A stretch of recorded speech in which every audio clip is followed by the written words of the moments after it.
అదే RTV app వార్తల్ని క్షణాల్లో చదివే అవకాశం ఉంటుంది. ఒక న్యూస్ పేపర్, ఒక టెలివిజన్ ఛానల్ మీ చేతుల్లో ఎప్పుడూ ఉంటాయి. Welcome to RTV. నేను మీ గయాజ్ని. రెండు తెలుగు రాష్ట్రాలకు సుపరిచితులైన దివంగత నేత మాజీ మంత్రి మేకపాటి గౌతమ్ రెడ్డి 3వ వర్ధంతి నెల్లూరులో ఘనంగా జరుగుతున్నారు. రేపు అంటే వాళ్ళ కుటుంబ సభ్యులు అదేవిధంగా వాళ్ళ ఫ్యామిలీ మెంబర్స్ మొత్తం ఈ పార్టీకే నెల్లూరు చేరిపోవడం జరిగింది. ప్రస్తుతం మనతో మాట్లాడేందుకు దివంగత నేత మేకపాటి గౌతమ్ రెడ్డి తండ్రి గారైన సీనియర్ పొలిటీషియన్ అదేవిధంగా మాజీ ఎంపీ మేకపాటి రాజమోహన్ రెడ్డి గారు మనతో ఉన్నారు. ఆయనతో మాట్లాడదాం. సార్ నమస్తే. నమస్కారం సార్, రేపు ప్రోగ్రాం ఏంటి? ఎట్లా రెండు ఉదయగిరి ఇట నెల్లూరు జిల్లా నుంచి మొత్తం వస్తున్నారు, ఇక్కడికి ఎలా చేయబోతున్నారు? అందరినీ ఆహ్వానిస్తామండి. మన పార్టీ వాళ్ళు కానీ వేరే పార్టీ వాళ్ళు అయినా ఎవరు వచ్చినా కూడా ఆహ్వానిస్తాము. ఈ కార్యక్రమానికి ఒక చిన్న కార్యక్రమం చేస్తున్నాం మన ఇంట్లోనే, దానికి అందరూ కూడా ఆహ్వానితులే. అందువల్ల కాకపోతే ఇది ఒక విషాదకరమైన రోజు మా కుటుంబ సభ్యులకైతే మరీ ముఖ్యంగా. ఈ కుటుంబానికి, బంధువులకి, స్నేహితులకి ఎక్కడ లేని అండగా ఉండే ఆయన ఉన్నట్టుండి మరి అదృశ్యం అయిపోయిన తర్వాత ఆ లోటు ఇప్పటికీ ఇది తీరేది కాదు, ఎప్పటికీ తీరేది కాదు అది. మరి కానీ దురదృష్టం జరిగింది అది. ఆ పరిస్థితుల్లో ఈ వర్ధంతి కార్యక్రమం చేస్తున్నాము. అందువల్ల ఏదేమైనా సరే గౌతమ్ లోటు పార్టీకి కానీ, వైఎస్ఆర్ పార్టీకి కానీ, మరీ ముఖ్యంగా కుటుంబ సభ్యులకి, బంధువులకి, స్నేహితులకి అందరికీ కూడా తీరని లోటు. అది మాటల్లో చెప్పే విషయం కాదండి. అది ఆయన గొప్ప ఆలోచనలు ఉన్నటువంటి వ్యక్తి. ఏ విషయం ఆలోచించినా కూడా గొప్పగా ఆలోచించేవాడు. వ్యాపార రంగంలో కానివ్వండి, రాజకీయ రంగంలో కానివ్వండి.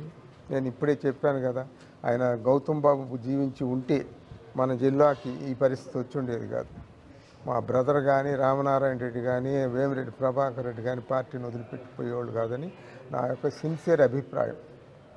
అట్లా ఉన్నప్పుడు తప్పనిసరిగా పార్టీ పరిస్థితి వేరేగా ఉండేది మన జిల్లా వరకు. మిగతా జిల్లాల సంగతి నిన్న ఒక సునామీలాగా వచ్చింది, కొట్టుకుపోయింది. ఎందుకు వచ్చిందో ఏమిటో మన పార్టీ విశ్లేషించుకోవాలి. ఈ పార్టీకి విశ్లేషించుకొని ఉంటుందని నా అభిప్రాయం. జగన్మోహన్ రెడ్డి కూడా బాగా విశ్లేషించుకొని ఈ పొరపాటు జీవితంలో జరగకూడదు అనేటట్లుగా ప్రవర్తించాలి జగన్మోహన్ రెడ్డి. నేను 14లో ఒక దెబ్బ కొట్టారు మళ్ళా, అప్పుడు 67 సీట్లు వచ్చాయి. ఆ దెబ్బతోనే జగన్మోహన్ రెడ్డి గారు ఇంకా పొరపాటును కూడా ఎలాంటి తప్పులు చేయరు, చాలా గొప్పగానే ఉంటుంది జీవితంలో, రాజకీయ జీవితం అని అనుకున్నాను. కానీ ఎక్కడో తప్పు చేశాము. అది సక్రమంగా ఇప్పటికైనా ఇప్పటికే విశ్లేషణ అందరం విశ్లేషించుకుంటున్నాం. ఆయన కూడా విశ్లేషించుకునే ఉంటాడు పార్టీ తరఫున. ఆయన కూడా ఆల్రెడీ చెప్తున్నాడు, కార్యకర్తల్ని నేను గత అధికారంలో కొంత విస్మరించాను, ఇప్పుడు కార్యకర్తలు నేను ప్రాధాన్యత ఇస్తాను, ఖచ్చితంగా నేను అర్థం చేసుకున్నానని కూడా పదే పదే మీటింగ్లో చెప్తున్నాడు. అదొక ముఖ్యమైన విషయం కూడా తప్పనిసరిగా అది. కానీ ఇంకా విశ్లేషించుకోవాల్సిన విషయాలు ఉన్నాయి. ఇంకా ఎక్కడెక్కడ తప్పు చేశాం, ఎందువల్ల ప్రజలు ఈ విధంగా నిరాదరణ చూపించారు మన పట్ల. మనం ఆయన నిజంగా పేదలకి గొప్ప చేశాడు. అదే కాదండి, ఆయన చేసినటువంటి అభివృద్ధి కార్యక్రమాలు కూడా చాలా గొప్పగా ఉన్నాయి. 4 మేజర్ పోర్ట్స్ కట్టించాడు, ప్రాసెస్లో ఉన్నాయి. 10 fishing harbours, 6 fishing landings, 17 medical కాలేజీలు, గ్రామాల్లో అంతా ఈ విలేజ్ క్లినిక్లు, తర్వాత సచివాలయాలు, తర్వాత అన్ని రైతు భరోసా కేంద్రాలు ఇంతకుముందు ఉన్నాయా? ఇంతకుముందు ఎప్పుడూ లేనటువంటి అన్నీ కూడా చేశాడు ఆయన. అన్ని అభివృద్ధి కార్యక్రమాలు చేసి కూడా మరి ఇటువంటి తీర్పు రావడానికి కారణం ఏంటి అనేది మనం సక్రమంగా విశ్లేషించుకోవాలి. విశ్లేషించుకుంటే పొరపాటును కూడా భవిష్యత్తులో ఇటువంటివి జరగకుండా చూసుకుంటే age is in his favour. ఇది హార్డ్లీ 50 అయినా ఈ 4 ఏళ్ళు జరిగితే కూడా 54, 55 అవుతుంది. 55, 80 ఏళ్ళు దాకా చేస్తున్నా ఇప్పుడు రాజకీయాల్లో. అంటే ఇంకా 25 ఏళ్ళు ఉంటాయి. జాగ్రత్తగా చేసుకుంటే భవిష్యత్తులో తప్పనిసరిగా ప్రజల ఆదరణ ఉంటుంది. నవీన్ పట్నాయక్ 25 ఏళ్ళు కంటిన్యూస్గా చేశారు కదా, జ్యోతిబాస్ గారు చేశారు కదా. అట్లాగానే మరి అటువంటి పరిస్థితుల్లో మీరు కూడా సక్రమంగా చేసి ప్రజాదరణ పొందితే తప్పనిసరిగా ప్రజలు మిమ్మల్ని ఆదరిస్తారు. అంతకంటే కీర్తి ప్రతిష్టలు కావాల్సిందే ఉంది. ఎన్నికల ముందు ఆయన సూపర్ 6 అని చెప్పారు చంద్రబాబు నాయుడు. అవును. ఇప్పుడు చాలా వరకు అసలు అమలు కావడం లేదు. అవును. చాలామంది ప్రజలు కూడా ఈ అమలు అవుతాయా లేదా అనేది డైనామో ఉన్నారు. మీరు ఎలా చూస్తారు? అవుతాయి అంటారా? అంటే ఇప్పుడు మనం ఒక్కొక్క లెక్క ప్రకారం ఏంటంటే జగన్మోహన్ రెడ్డి గారు 2,72,000 కోట్లు 73,000 కోట్లు ఇచ్చారు కదా 5 సంవత్సరాల్లో. అంటే ఆయన 50,000 కోట్లు బహుశా 50 అంతేలేండి 55,000 కోట్లు అనుకోండి. ఈయన చెప్పినవన్నీ చేయాలంటే కొందరు లెక్కలు చెప్పింది 1,30,000 కోట్లు సంవత్సరానికి ఖర్చు పెట్టాలని. 1,30,000 కోట్లు అంటే 5 సంవత్సరాలకి 5 లక్షలు 5, 3, 15 6.5 లక్షల కోట్లు. మరి దీనికి పెడితే ఇంకా అభివృద్ధి కార్యక్రమాలు ఏంటి, జీతాలు ఏంటి, మిగతా కార్యక్రమాలు ఏంటి? అందువల్ల బహుశా అది జరిగే పనులు కాబోలు కానీ చెప్పేశాడు ఆయన పోయిన కూడా చెప్పాడు కదా 14 ఎలక్షన్ అప్పుడు కూడా రైతు రుణమాఫీ మొత్తం 85,000 కోట్లు చేసేస్తానన్నాడు. ఆడవాళ్ళ 14,000 కోట్లు. పసుపు కుంకుమ ఆ పసుపు కుంకుమ ఆఖరిలో వేసాడండి, దానివల్ల ఫలితం లేకుండా పోయింది. అట్లా ప్రజల్ని వంచే మార్గాలు ఆలోచించకూడదండి.